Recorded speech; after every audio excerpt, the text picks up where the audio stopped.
Welcome to Module 5, State Wage Replacement and Temporary Disability Benefits.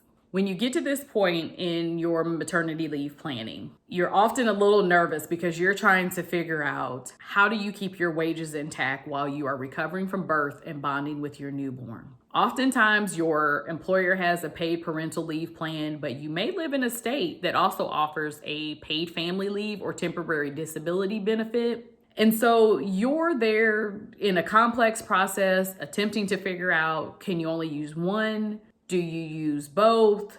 Can you use both at the same time? Does one start and then stop and then the other one picks up? So in this module, we're going to discuss how do you know if your state has a paid family leave plan or temporary disability plan? What is the process for filing for those benefits and any eligibility requirements? And then how do you do this if both your employer and your state offers a paid leave benefit? So there are currently 13 states that have either enacted paid family leave or recently had legislation for paid family leave that will be coming soon.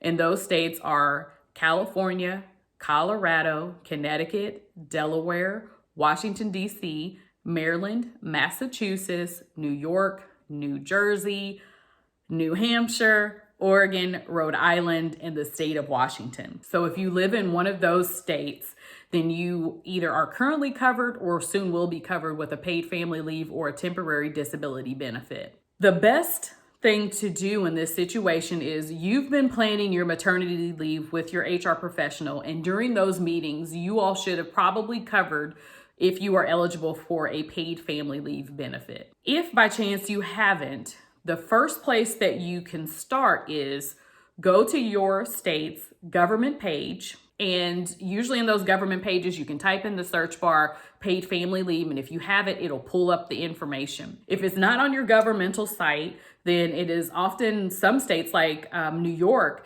have an actual paid family leave website. And so all of the information is on that website. And if it's not on that specific, those two websites, then it could be on a Department of Economical Development page or even a Health and Human Services page. Worst case scenario, if you can't find it in any of the governmental pages, do a Google search and it should pull up your state's information. Once you pull up your state's information, it's going to give you what your requirements are as an employee for a paid family leave or a temporary disability benefit. Specifically in the state of New York, their website actually breaks it down for employer information, employee information, and then for a healthcare provider. So you're just going to go to the information for the employee. You're going to click on that.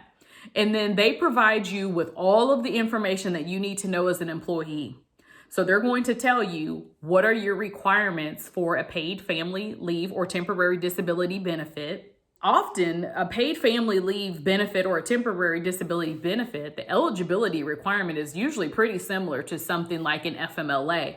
But I'm not saying that, the requirements are the exact same, but they usually have a period that you have to be working, so many hours that you have had to have with the employer. Some of them say, if you have a paid family leave benefit there and say you work 40 hours per week, then you're eligible for, 40 hours per week of paid family leave. But if you work 36 hours a week, then you're only eligible for 36 hours to be paid per week. Or if you're, 24, then you're only eligible for 24 hours per week.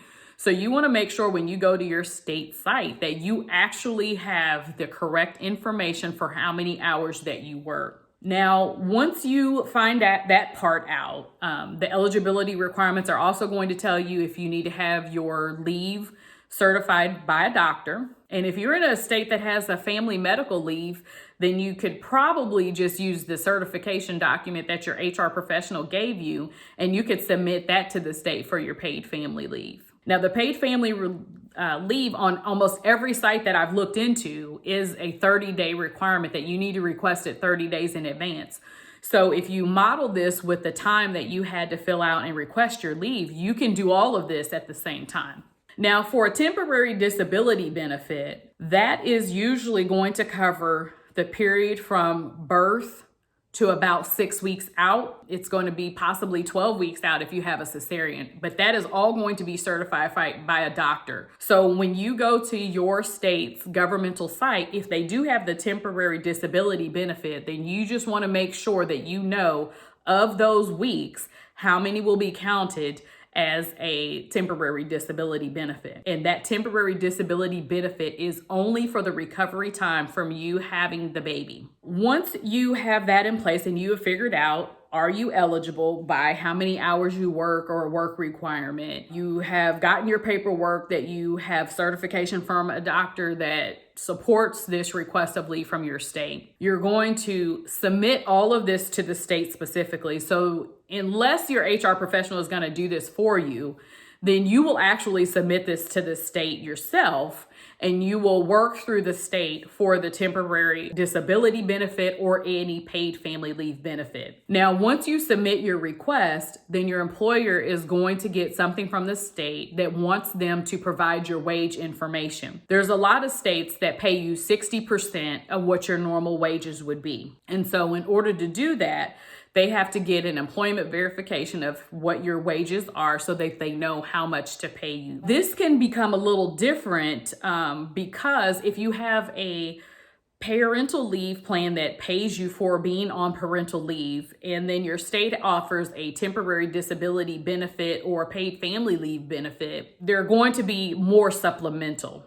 So you may have a parental leave policy that specifically says this. So you need to double check with your HR person, or you need to check your handbook, because if your parental leave policy for your employer says that they will help make you whole, which is get your salary to 100%, then your employer is only going to pay 40% of your salary each week if the state is paying 60%. So in any way that you are going to be able to navigate this, depending on the numbers that your employer pays and that your state pays, it's always going to equal 100% of your salary. Sometimes your employer will have in their policy that these two will run concurrently as far as leave weeks. So what that means is, if you have a temporary disability policy for your state that is going to give you a benefit, the first 6 weeks of your leave may be paid by itself. So it could be that your state is going to pay 100% of that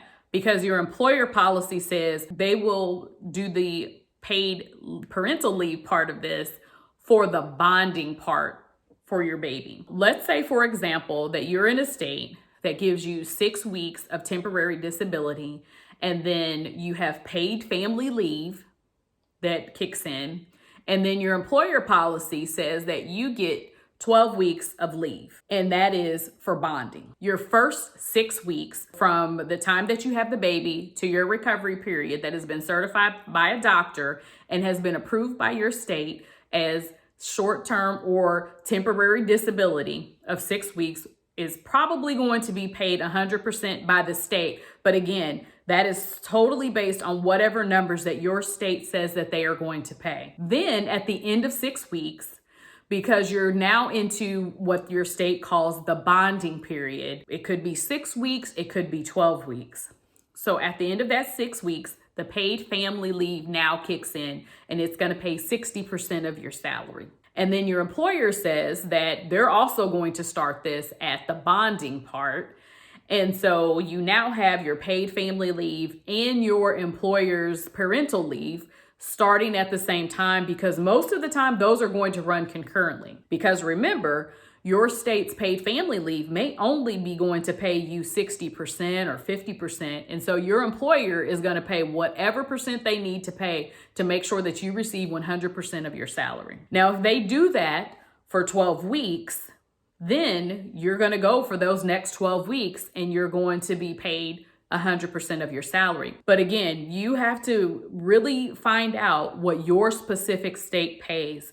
Some of them may pay you 6 weeks or 12 for the temporary disability portion based on the type of birth that you have. And then your paid family leave may kick in, and they may have a max of all of your temporary disability and your paid family leave only equaling 12 weeks or 18 weeks. And so you're going to navigate that the best you can. Now, if your employer, allows you to go the exact same amount of weeks that the paid family leave, and then you may have an additional, 2 or 3 weeks that you can use of 100% paid by your employer, that's totally dependent on whatever your employer policy says about that. So it's going to be very critical for you to make sure that you know exactly what your employer's parental leave policy is if you have it, the amount that your state is going to say is a temporary disability benefit, the paid family leave benefit, and what is the maximum time that they're willing to pay overall. It could be that the state's whole max is 12 weeks of both of them together,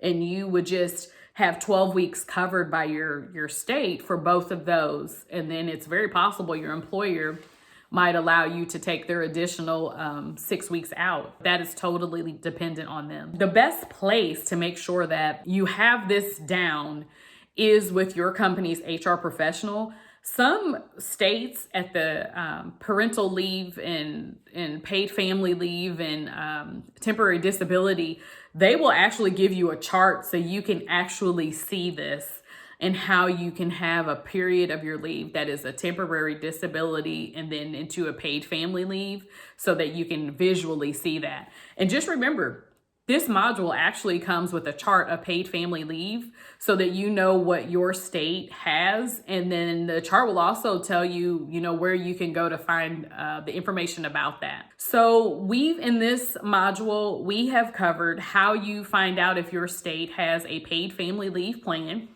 And we're going to go to a governmental website and find that out. We've also talked about how do you navigate if there is a paid temporary disability plan and then a paid leave plan with both your employer and the state. Any questions that you have about this, it's going to be very important for you to reach out to your specific state and for you to reach out to your HR professional so they can guide you and make sure that you have that. The final thought here would be to make sure that you go and find out the information about your paid family leave or temporary disability leave at the same time that you're going to submit your leave request, because most of these states require you to do this 30 days before you are out on leave.